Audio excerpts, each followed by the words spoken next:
These videos are becoming way too popular online, especially TikTok.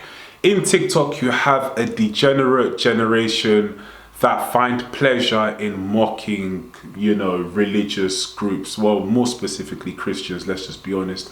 And we're gonna see another video here. And let's be honest, if there was no demand for these kind of videos, then they wouldn't be making these kind of videos. But these videos do well, they get shared, people are in the comment section saying, oh my days, the churches are going down, man, the churches are going down, and people are laughing about it, they're celebrating, the decrease in churches in the United Kingdom. And this is why more people are coming on social media, on TikTok, and they're making this kind of content, because this kind of content is popular. It gets shares, it gets comments, it gets a lot of likes. So they just carry on doing it, and they're on a mission. They're on a mission. The Muslim community are on a mission to, absolutely minimize and eventually get rid of the Christian church in the United Kingdom and install and erect mosques. Like I've said many times before, they're not covert about it, they're very overt about it. They've said it. For some reason, the Church of England just keep on selling off churches, and that should never happen. UK should never sell off a church. I don't care if people are attending or not. Christianity, like I've said many times, is what made, the UK great.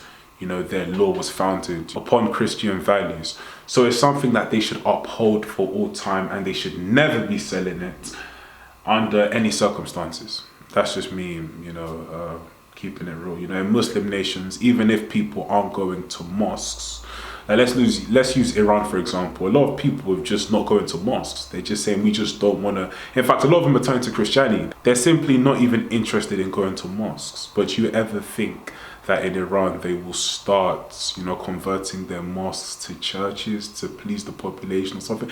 You're never going to see that, honestly. So yeah, maybe under a new regime in Iran you may see this, but not under this current regime in Iran. So yeah. So again, more disrespect to churches. We're gonna watch a video of it now. This guy clearly thinks he's funny. He's not funny. He's a clown. He's a fish. But I'm sure he's just doing this to entertain his TikTok followers. So let's proceed into the video. Oopsie daisy, don't be lazy. It's time to get to the masjid. Tell your father to get your brother. It's time to go to the masjid. Yo, bro, salamu alaikum. Alaikum salam. Hold up, Akhi, you can't pray in here. This is a church. Brother, it used to be a church. Not anymore. This is what makes Britain great. Come on inside, my brother, and have a look. Bismillah. Oopsie daisy, though. Assalamu alaikum wa rahmatullahi wa barakatuh. Welcome to Masjid al-Huda, Preston, Lancashire.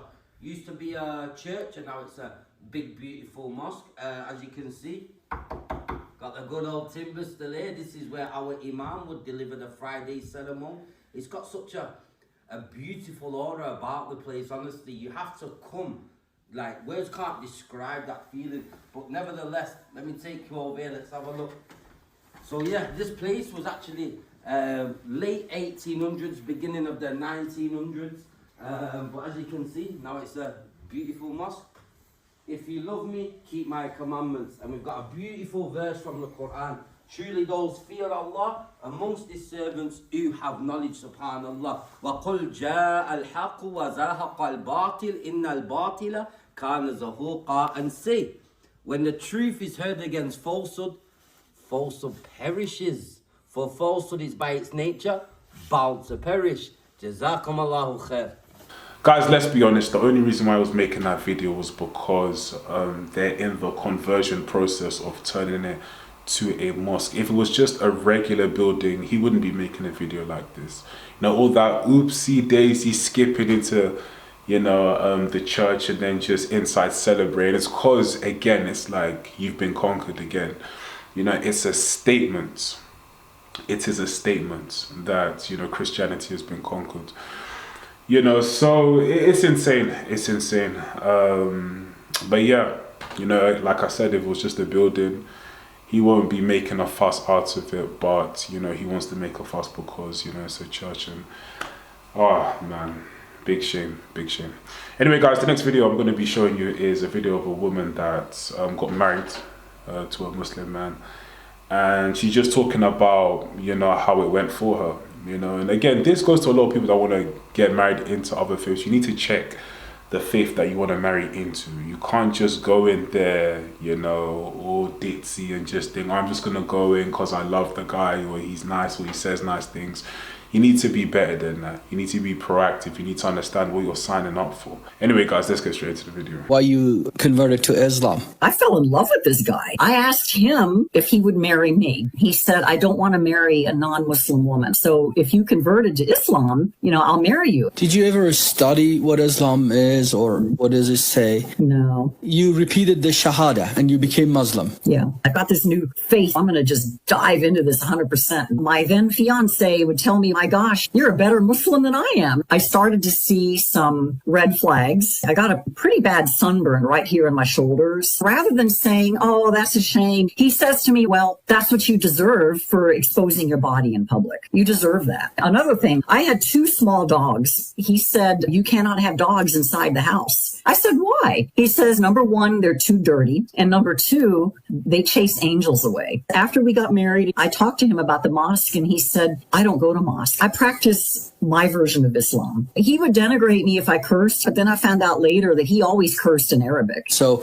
there was, in two and a half years of Islam, you didn't see anything good about it? No. All I see now, looking back on it, was a bunch of rules. It's legalism, legalism, legalism. You got to do this, this, this, this, this, this, this. You have to follow that rule. Oh, you know what he told me once? He said, if you ever drink alcohol, that's a worse sin than adultery. I had read something that Muslims don't believe that Jesus was crucified. I brought it up. He said, yes, that is true. I looked at him and I said, I am no longer a Muslim as of right now. All my life, I've always believed in my heart that Jesus was crucified and that I believe in the resurrection. I cannot unbelieve that. From that day on, our marriage was destroyed. He tightened his grip on me. The relationship actually got physically abusive. He came to my house to pick up our son, and we had just come home from church. He blew up and yelled. He was furious that I took his son to a church. He said, if my son does not grow up Muslim, I'll kill myself. What would you tell Angie now that you have gone through it, you experienced it? I would definitely discourage, especially young women. And this is why you must do major research before converting to another religion. She's very lucky, honestly, because apostasy is punishable by death in Muslim countries. And she's lucky. I believe she's American or Canadian, probably American, from her accent. And yeah, she's lucky she's living in the West. The fact that she just went into Islam, and then she came away from Islam and then wanted to divorce him. I'm like, whoa, you don't know how lucky you've got it in the West, you know? So, you know, you need to be appreciative. You need to be appreciative. And again, do research so you know what you're getting yourself into. So yeah, crazy clips, man. Anyway, guys, let me know in the comment section down below what you think. Like, comment, and subscribe, and I'll catch you at the next video. Peace.